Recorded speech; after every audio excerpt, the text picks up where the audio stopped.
Gulat na gulat ang mundo noong Marso 14, taong 2025. Dinakip ang dating Pangulo ng Pilipinas na si Rodrigo Duterte. Humarap siya sa mga kaso ng krimen laban sa sangkatauhan sa International Criminal Court sa The Hague. Ang sandaling ito ay isang mahalagang pagbabago. Ito ay patunay sa walang sawang pagsisikap ng mga taong lumaban para sa hustisya. This is presented to you by Education 4708. Just proceed to view the full content. Ayaw nilang palagpasin ang mga karumal-dumal na pangyayari sa giyera kontra droga ni Duterte. Ang pagkapangulo ni Duterte, na nagsimula noong 2016, ay puno ng karahasan. Ang kanyang giyera kontra droga ay isang kampanya ng takot. Nag-iwan ito ng malalim na sugat sa Pilipinas. Tinataya ng mga grupo ng karapatang pantaw ang isang nakakagimbal na bilang ng mga namatay. Umabot sa 30,000 katao ang pinatay. Marami ang mga extrajudicial killings na kadalasang isinasagawa ng walang pakundangan.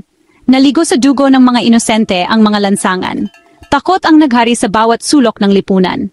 Ang opisyal na salaysay ay isang matuwid na pagsugpo sa mga nagkasala sa droga. Gayunpaman ang katotohanan ay mas malagim. Ang mga biktima ay kadalasang mahirap at marginalized. Pinagkaitan sila ng tamang proseso, ang kanilang buhay ay binawi ng walang pag-aalinlangan. Ang kultura ng takot at katahimikan ay lalong nagpalakas ng loob sa mga may sala.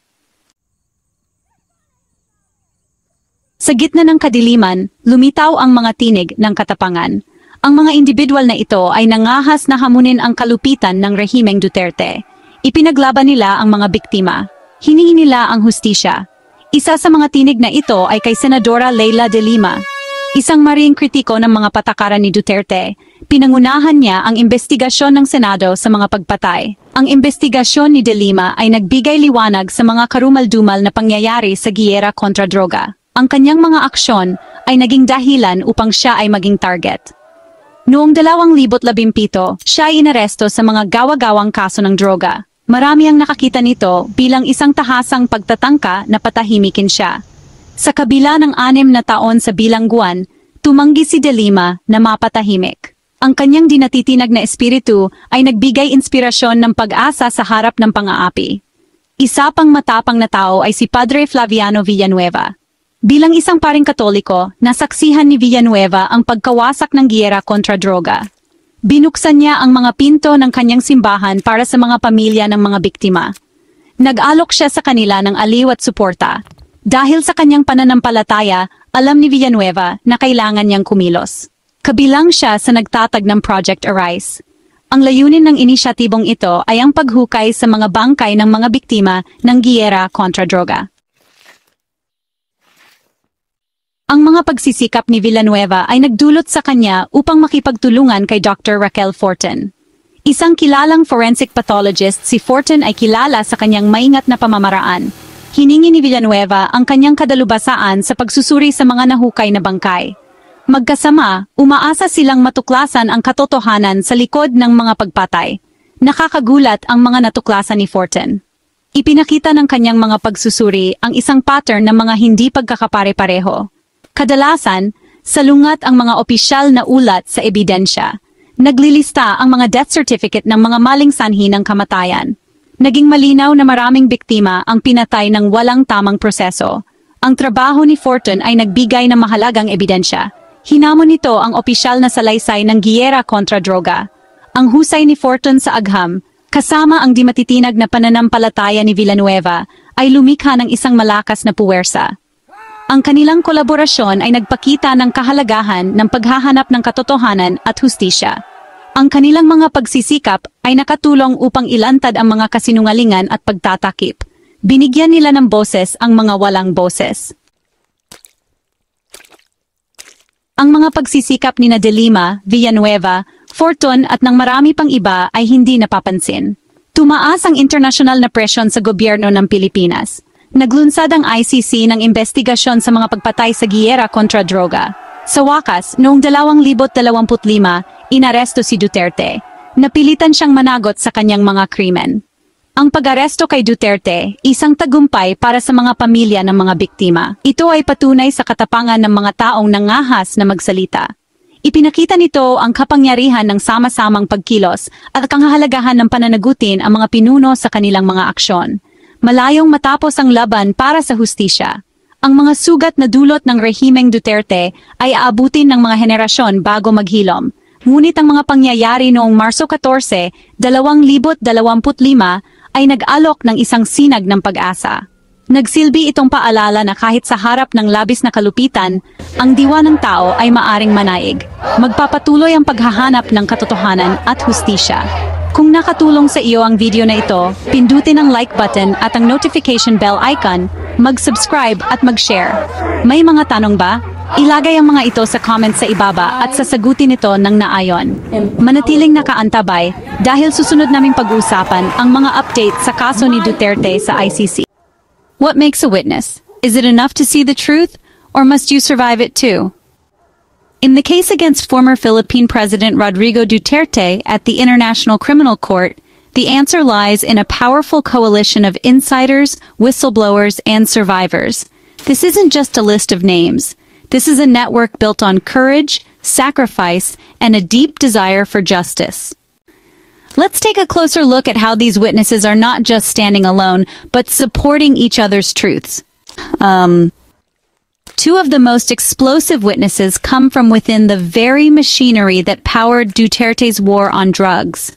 Arturo Las Canas, a former police officer and confessed member of the Davao Death Squad, claims he received direct orders from Duterte when he was mayor. He wasn't just a hitman, he was a coordinator, privy to meetings and briefings. Then there's Royina Garma, once a police colonel and former Cebu City mayor, who testified that Duterte's office paid officers up to $17,000 per confirmed kill. What connects Las Canas and Garma isn't just their police background, it's their exposure to policy-making and money trails. Together, they could trace the chain of command and financial flow that may prove crimes against humanity. The testimonies of Las Canas and Garma peel back the layers of an intricate and brutal campaign. They expose not just the mechanics, but the human cost of a war that has left thousands dead and countless lives shattered. Their stories are a crucial piece in understanding the full impact of Duterte's policies on the Filipino people. The war on drugs wasn't just an internal operation. It devastated thousands of lives. And witnesses like Randy De Los Santos bring that pain to the courtroom. His nephew, 17-year-old Keon, was killed in 2017. The case became symbolic after CCTV footage contradicted police claims. Randy isn't just a grieving uncle. He's become a central voice demanding accountability for every family left behind. Meanwhile, Father Flaviano Villanueva took his pulpit into the streets, helping families recover, bury, and fight for justice for their loved ones. His network of support programs, like, has recorded detailed patterns of police behavior, victim profiles, and even harassment of survivors. Scientific and visual witnesses play a crucial role in these cases. They provide the hard evidence that can challenge official narratives and bring clarity to the events. Their contributions are invaluable in the pursuit of justice. The ICC doesn't only rely on words, it needs data. Dr. Raquel Fortun, the Philippines' only practicing forensic pathologist, has conducted independent autopsies on dozens of victims. Her findings? Most of the non-Laban victims were shot execution style. Some had no drugs, no weapons, no struggle. Her work pairs perfectly with that of photojournalist Rafi Lerma. His haunting photographs gave faces to the statistics. What's more, his documentation has time-stamped evidence, correlating specific killings with known operations and PNP schedules. Leila de Lima has played a strategic role in challenging the extrajudicial killings.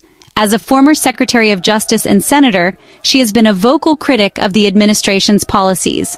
Her relentless pursuit of justice has made her a target, but it has also brought international attention to the issue. And then there's Senator Leila de Lima, the woman Duterte once accused, detained, and demonized. As a former Justice Secretary, she holds archived documents, signed orders, and reports from PDEA, PNP, and DOJ, some of which may have never been publicly released. Her testimony may serve to bridge the legal gap between field operations and executive intent. More than just a victim of political imprisonment, De Lima may be the prosecution's legal linchpin. Outro. This is not just a case against one man, it's a battle for truth. The witnesses standing before the ICC have everything to lose, but they believe that justice, no matter how delayed, is worth the risk. Will their stories be enough to convince the court and the world? We'll be watching. Don't forget to like, comment, and subscribe for updates on this historic case.